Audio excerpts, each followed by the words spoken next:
Welcome to the Life After Sugar podcast. The podcast that's not just about sugar, but about your relationship with it and also with food and especially with yourself. So if you want to discover your life after sugar and hear inspiring stories from all kinds of people who also cut out sugar in their way, at their pace, for their own reasons, this is the podcast for you. Because when you take away the sugar, you can finally discover the real sweetness in your life.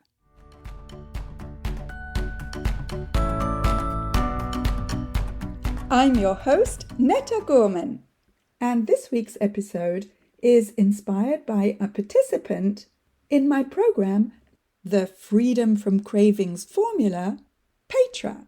And Patra and I were talking about self-esteem inside of the program, and because she found that self-esteem was such a big issue for her, and maybe for you listening, she asked me to make a podcast episode about the connection between self-esteem and sugar. So we'll get to that, including Patra's own experience, in just a minute. But first, I just wanted to tell you that if you're looking for some free resources, then I have plenty for you. First, download my 5 tips to get rid of cravings. And those 5 tips may not be what you think they are. So go to aftersugarclub.com and download your 5 tips today. And while you're at aftersugarclub.com, why not take the cravings quiz? I created this cravings quiz specifically to help you start thinking more deeply about what triggers your cravings. And when you do this quiz, you'll get your personalized score as well as my practical tips to help you take your first step to get rid of cravings. Those free resources are at aftersugarclub.com. And also, come check out the Life After Sugar Facebook page and subscribe to the Life After Sugar YouTube channel, as well as my Instagram account at My Life After Sugar, which is where you'll get all kinds of inspiration so that you can see that it's perfectly possible to live a happy and active life, even if you don't eat sugar. You can also check out my TikTok account at Netta_Life-After-Sugar. All right, let's talk about the connection between self-esteem and sugar, starting with my program participant, Patra. It's so hard to believe that when you first start this because your life is so entwined with the pleasure of eating, You can still have the pleasure of eating. It's Oh, just yeah. types of foods change. Yeah. I want to get back to the exercise or the assignment Oh, about okay. Sorry. sabotage. No worries, no worries. So we talked about your husband. I wanted to go to the end that, is what can you do to give yourself grace and be more loving and caring towards yourself instead of sabotaging? And you said, really embrace this process, know that it will take time. Is that something that you feel you've internalized now? Yeah, I do feel like I have internalized that because, like I said before, you're trying to quit, you're trying to cut down, and you eat something and you have all this guilt and failure feeling. And now it's just like, I'm not saying it's 100%, but if I do choose to eat something, I just eat it, move on, just say, hey, you do better next time, but it's like literally, it's like I didn't even believe when I started that this was ever going to work. Like, I really didn't. Like, I just thought, like, I'm going to go through this and nothing's going to change. But it really does, it really changes you. I mean, you have to want it, but it does. Yeah, that's amazing. That is amazing. And you remember you were asking me to make a podcast episode about self-esteem, Mm-hmm. which I will do in a couple of weeks, promise. Okay. Um, do you feel that learning to be more compassionate with yourself helps your self-esteem? No, yes, I think it does.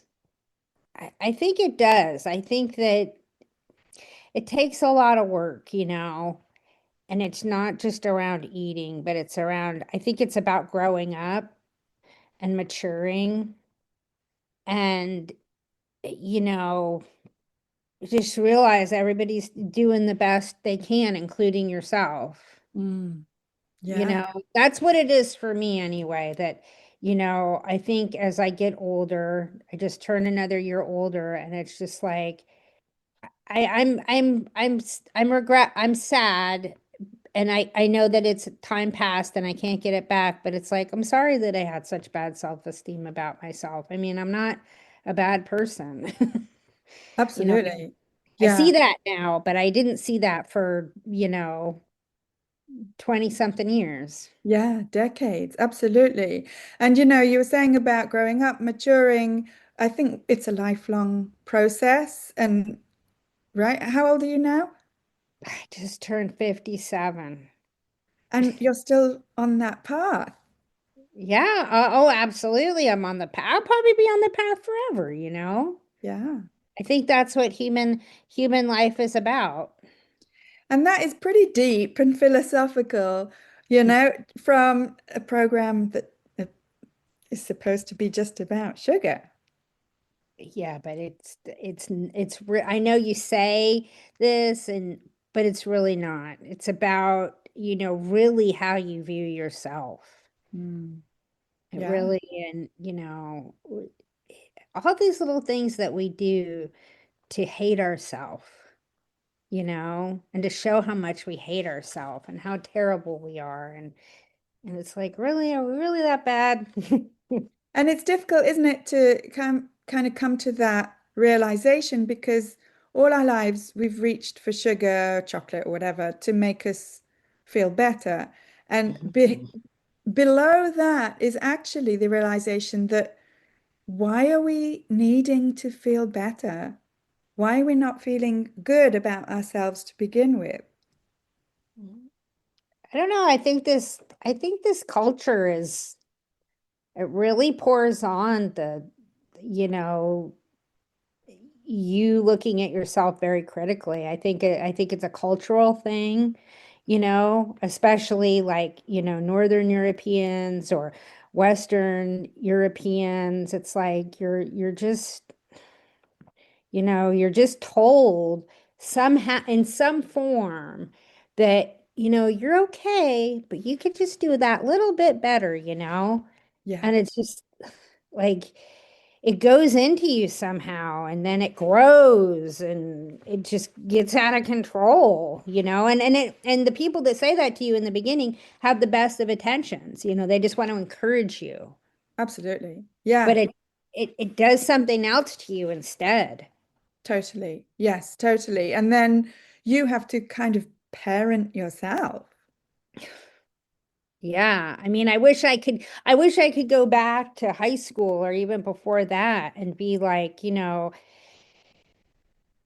I think I had a very traditional upbringing when it came to school, and I wish that I could, my parents could have like seen like, hey, because they would always tell me like, oh, you're so intelligent, you're so smart, why don't you get better grades? And it wasn't until I started college that I realized that I probably had a little bit of a learning disability. And now they're so on that young, Yeah. and it's like, but I went through my whole life with basically not knowing it. And if they had just been a little more in tune and been like, well, she is so intelligent, why can't she pass? Mm, And put two and two together and help me to figure that out. And it's just like, but I don't blame anybody. But I wish I could go back because I just think, gosh, what could I have achieved? yeah. Yeah, totally get that. You Yeah. know, if I had the right encouragement and the right environment. I mean, again, that's everybody, but I'm just like, man, I could have, who knows, I could have been a doctor even. Yeah. And you could have not had this whole issue with sugar.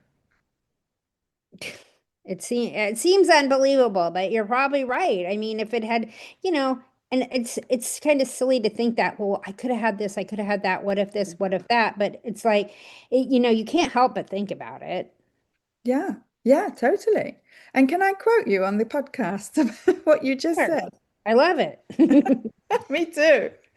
Me too. Thank you, Patra. So I just want to recognize how brave Patra is to look deeper into why she reached out for sugary foods all her life. There's no shame in that.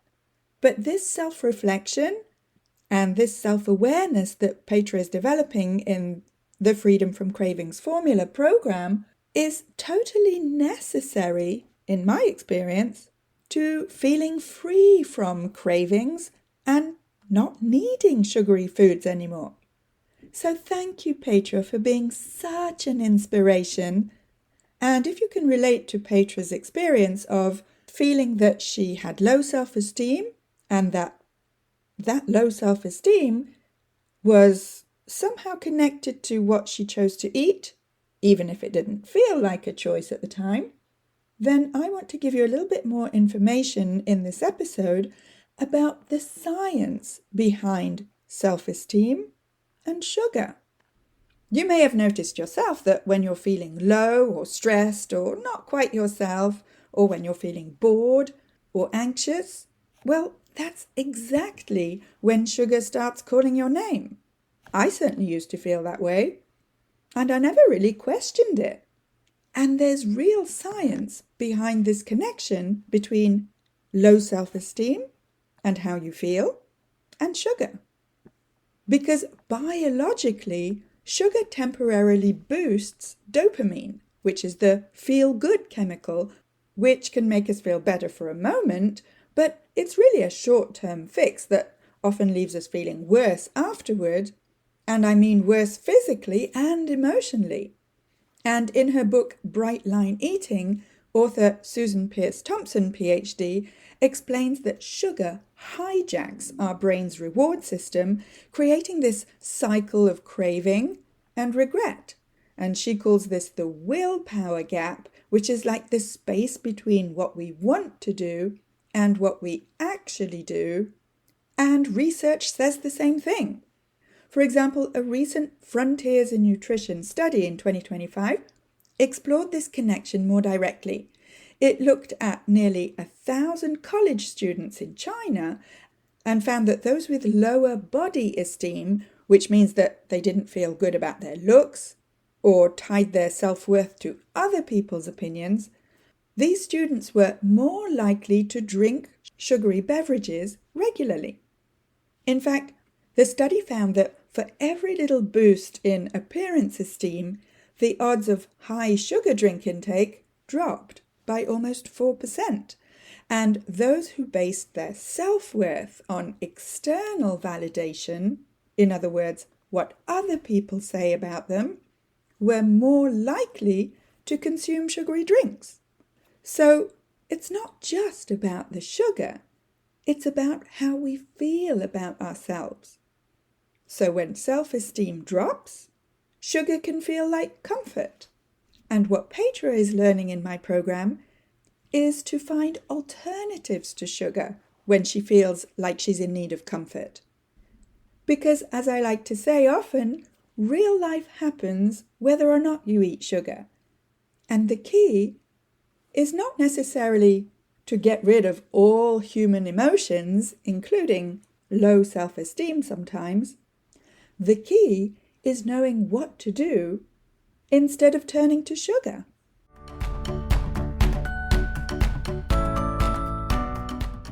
I want to take a quick break to say that if this is your first time here, then welcome and thank you for listening to this podcast. And whether you're new or a regular and you haven't yet rated or reviewed this podcast, could I ask you to scroll down and tap on the stars to rate this podcast and also to write a short review to let me know how this podcast is helping you in your life after sugar.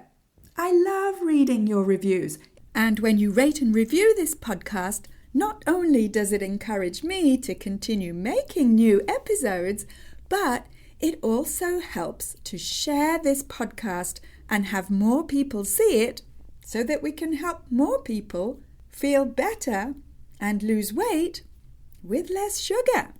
So again, thank you for rating and reviewing this podcast and for spreading the word about sugar.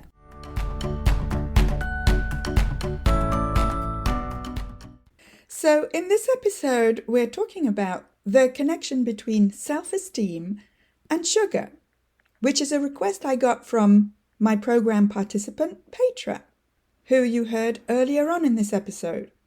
The thing with self-esteem is that it isn't just a feeling, it's also a form of energy management. Because when we're confident and calm, our brain's prefrontal cortex, which is the center of decision-making, is in charge.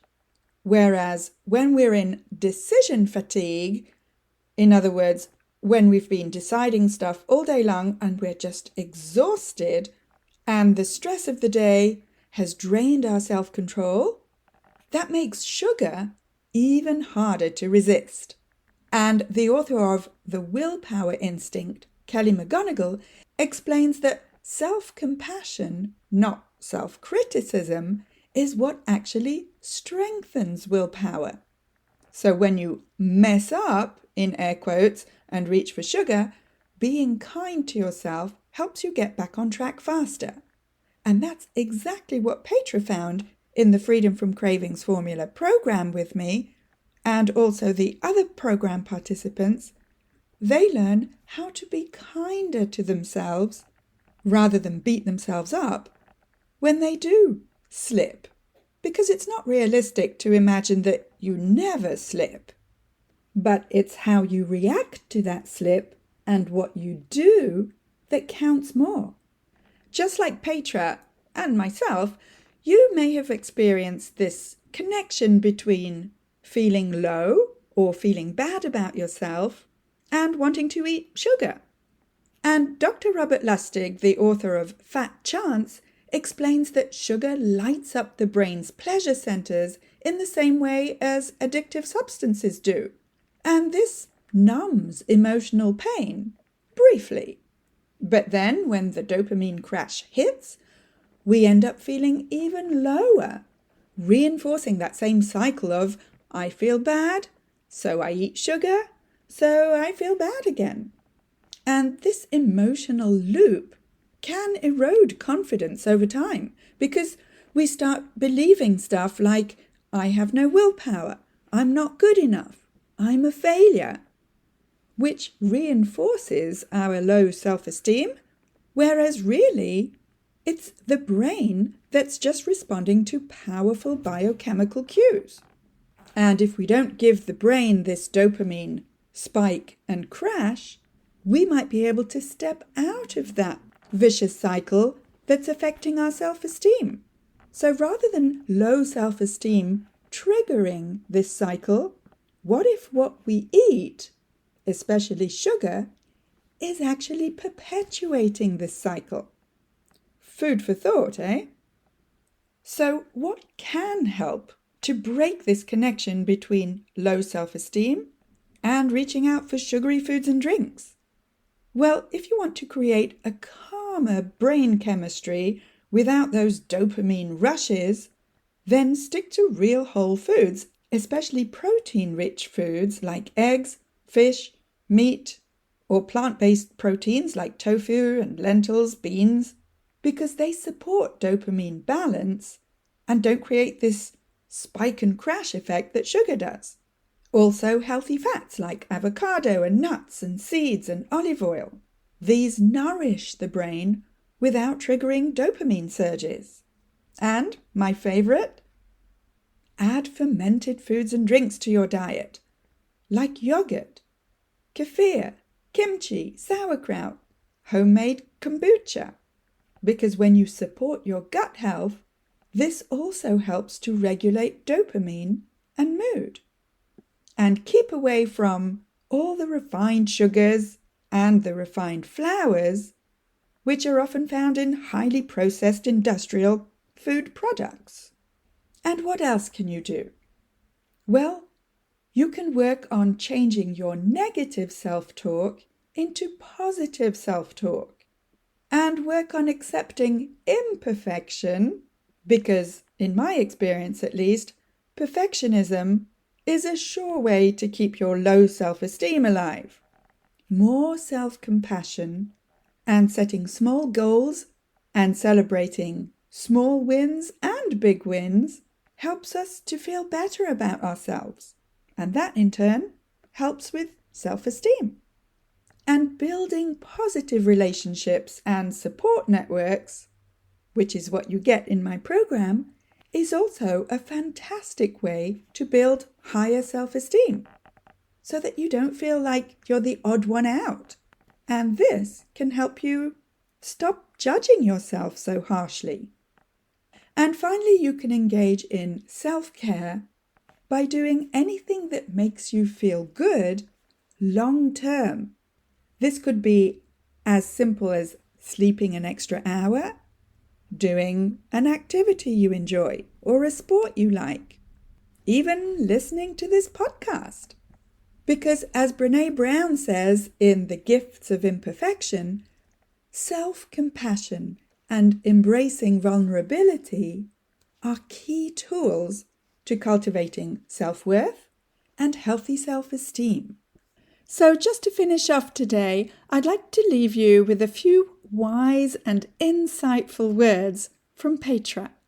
I am realizing that this whole thing is more about psychology and getting into your personal psychology than it is really about quitting the sugar. They're And very close together.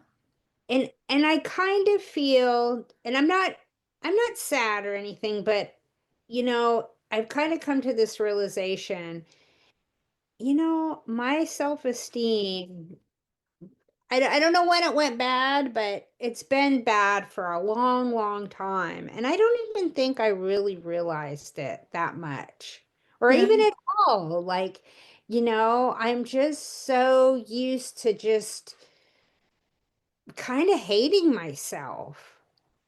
And I think that that's why my attempts at quitting sugar have never really worked. And all Mm. this self-sabotage is going on because it's just like, yeah, I just don't really value myself. And that is sad, but it's like now that I know it and I'm fully aware of it, and I see it, it's like, okay, maybe I can do something about it. Well, first step is awareness, and that's what you're getting in the program. Yeah. That was my conclusion that, you kind of hate yourself and you're never going to take care of yourself properly if you hate yourself. So, and I mean, that is a sad commentary because I think that most people deal with that. And it's like, it comes from such a deep place and probably such an early place that you're not even remotely even aware of it. Yeah, I think you have also dealt with it, but through sugar. It's a coping mechanism. So Mm. there's different ways of dealing with it. And one of the ways is to face it. And one other way is to eat it. Do you think that a person with a low self-esteem is also is in need of those dopamine hits? Is that part of it? I would imagine that that's what it is for you, right? Yeah. Because all the coping skills that we turn to, sometimes there's only one, you know. I mean, why do we call them coping skills? A, to be able to cope without like feeling like crap all the time, both mentally and physically. And B, because they work, right? And they work in the sense that yeah, I call it smothering with chocolate. You know how they have like, oh, all these ads for nuts that are smothered with chocolate and the fruit that's smothered with chocolate. And I say, oh, it's emotions or self-esteem that's smothered with chocolate. Yeah. I mean, I didn't think before starting the program, or even way before that, everybody would say, "Oh, emotional eating," and I'm thinking, like, I don't do that. But now I think more than it was emotional eating was that it was like my dopamine. That's how I got it. that might be the only way I got it. It So, might, yeah, very possible. well, I've had a couple of tough days where it's just like, why am I like, I haven't been craving stuff all this time, and now all of a sudden I am. I think it's because I'm getting like down to the core of the situation. Yes, yes. It's probably that you're in a place where it's not comfortable. You're not in your comfort zone at the moment. And quite frankly, outside of your comfort zone is where real change happens. It's yeah, and you know, it is so many times you have so many preconceived notions going into the program, and then so many things change as you go through it. And when I started, I was like, "Is this going to work?" And then I thought to myself, like, "Oh gosh, a year of support after that. What are we going to talk about?" And yesterday, I was thinking, "Thank goodness I have a year of support because I'm really going to need it. I really got to stay the course." You know. Yeah, because it's one thing to be aware of what's going on for you, which is a massive step already.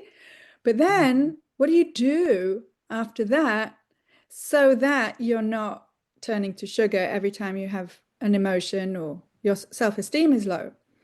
And so you've got the tools in the program to help you, Yeah. not go crazy as you're doing it, or certainly not go backwards.